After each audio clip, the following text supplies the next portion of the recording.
Would you like to make a podcast? Spotify's got a platform that makes it super easily, then distribute it everywhere, and even earn money. All in one place, for free. It's called Spotify for Podcasters, and here's how it works. Spotify for Podcasters lets you record and edit right from your phone or computer, so no matter what your setup is like, you can start creating today. With Spotify for Podcasters, you can earn money in a variety of ways, including ads and podcast subscriptions. So why wait? Start earning today. Download the Spotify for Podcasters app or go to www.spotify.com/podcasters to get started.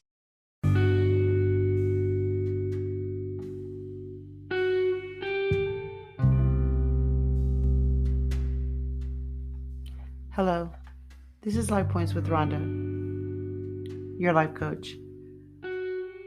Happy December, everybody. It is absolutely my favorite month of the year because it's my birthday month. So I'd like to give a special shout out to anyone who is celebrating a birthday in the month of December. Since we're here, we're going to talk about December's aspects. This month used to be the 10th, Decem in Latin, in the old Julian calendar. Now, it is the 12th month, but is still called by its original number. Some things never change. The full moon aspect, the moon of long nights. The universal event, the revitalizing of waters. Until winter solstice at the end of the month, night continues to increase and dominate. The goddess of the night reigns supreme. Communal event, winter solstice, Sabbath, December 21st, the celebration of the birth of light, of the birth of the sun goddess, Lucina. The message is to endure, to die, and to be reborn. The activity is introspection and renewal. Healing properties, purification of the body and soul. Appropriate spells, rebirthing, and getting rid of depression. Normally, I give out a free spell at the beginning of the month, but because I have a new founder subscriber program, I reserve the free spells to those who are founding subscribers. So, today, we're going to be talking about words. I'm going to be talking to the collective, so I know that your time is valuable, so let's get started. Okay? Finding the right words in any situation. Vocabulary building. Power words. Understanding the industry lingo. Trade talk. Specialized language. These are all perhaps daunting ideas, potentially challenging issues, that you may have a limited vocabulary and your weak knowledge of words is hurting you. It may hurt you in your relationships with your perfect man or perfect woman, or with your boss or coworkers, in business and investing, or with family members and friends, in communicating with doctors and lawyers and mental health professionals, or with acquaintances or strangers. In any case, your toolbox of words can either help you or hurt you. Word use is not neutral, and silence is not always a safe bet. In order to determine whether or not your vocabulary is up to a task, you will need to learn the world in which you plan on stepping. Much of a job with any given company has to do with learning their language, the process with which they govern their workload, and the specialized shortcut lingo that is used by insiders. Just as school children will develop their own code for communicating with their tight little groups. Entire industries, trades, and professions have done the same. And for much of the same reasons as little kids who keep their own in and others out. No one will likely be able to learn every word in any language, and even if they knew them all with their published definitions, they will not learn all of the nuances of meanings attached to them within certain circles. Just as a fag in Great Britain is a cigarette, and a faggot a bundle of sticks or wrought iron, the term has been used differently since 1914 in America and in other areas of the world. Messianic can refer to that which pertains to Jesus Christ, but it can also refer to a zealot for any number of causes. Old Americans will think of a young ruffian or juvenile delinquent as a punk. A naturalist or specialized scientist will use the word odicist without pause or explanation among her peers, but the rest of us have no clue. The lawyer uses ancient language in Latin in all of his briefs, a long, otherwise dead language. A large portion of the human race readily knows the difference between a sorry and a sarong. Not that the rest of us can keep up or keep them straight, which are which. So, language is important, and your use of words must both spring from an extensive vocabulary, while at the same time be audience appropriate. A client of mine is serving time in a federal prison, and he's a young man from Brooklyn. He's studying communications in college correspondence courses and after passing his GED. His family immigrated here from Ecuador, but English is his primary language.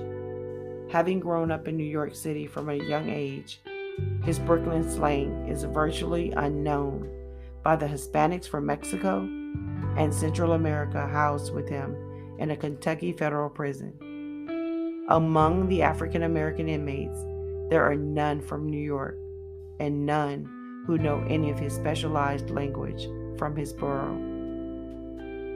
Of the white inmates, mostly from Kentucky and Tennessee, they are clueless, so he can't use much of the English that he used growing up in New York. In his college studies, he is learning quickly, studying poetry while using it to increase his battery of words, keeping a collegiate dictionary handy to look up every word that he doesn't know.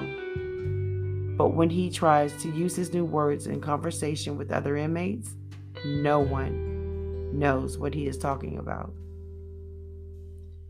Having an extensive vocabulary means knowing more words than you will ever use in any one circle, but all of the words that you need to have available to you in every circle.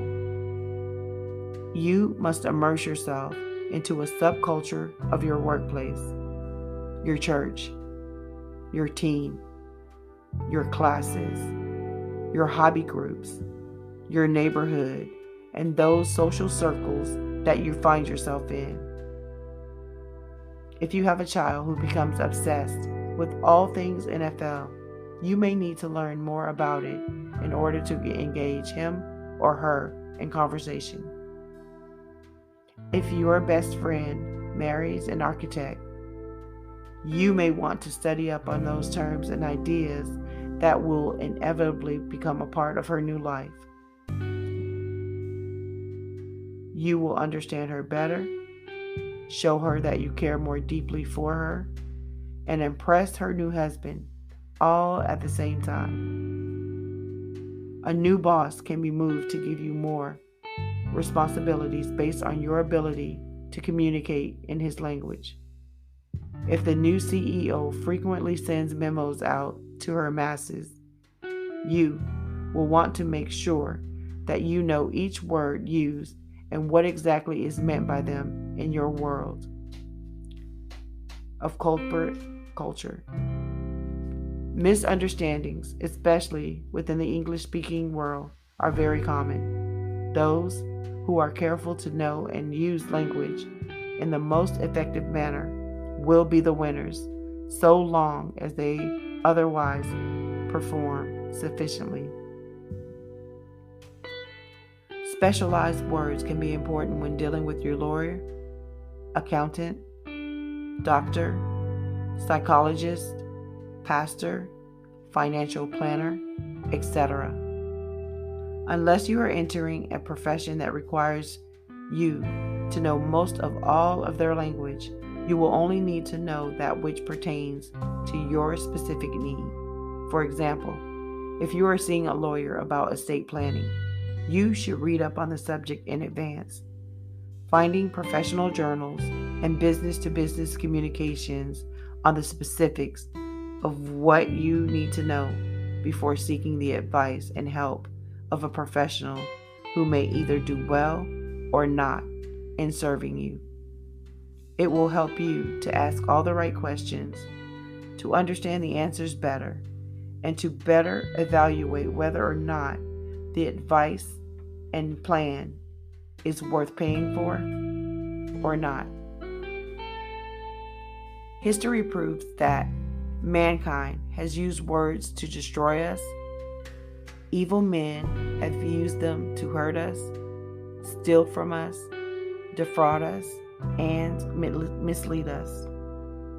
Those who seek power for power's sake tend to use words to advance disinformation and distraction and displacement. They will get inside of your head with their words to manipulate your actions.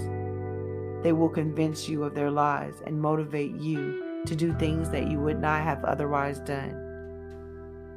Our ability to understand language well enough is crucial to protecting ourselves from the charlatan who knocks on the door of our home in person, by email, by text message, through social media, over the TV or streaming service, by advertising billboards, banner ads, radio ads, TV ads, or through movies or stage performances, or political or social campaigns. He is the salesman on your doorstep with a gadget that doesn't work. She is the CEO with a blood testing device that ends up in prison. He is the politician who will never actually do any of what he promised. With our better knowledge of words, we will have a much better opportunity to ascertain truth from lies. Use words to persuade others. Use them to motivate, to build up, to advance your agenda. Use them to gain that promotion, to increase your income, to convince her that you are her perfect man. Use them to repair your relationships and establish new connections with valuable resources. Use them in effective prayers and awesome worship. Use them to inspire, to create, to love. Use them to color your world every day of a life more amazing for all of the wonderful words that you have to describe it. Thank you so much for allowing me to be a part of your day with Life Points with Rhonda. If you've not already visited rhondafoster.com or signed up for my free quarterly newsletter, please do so now.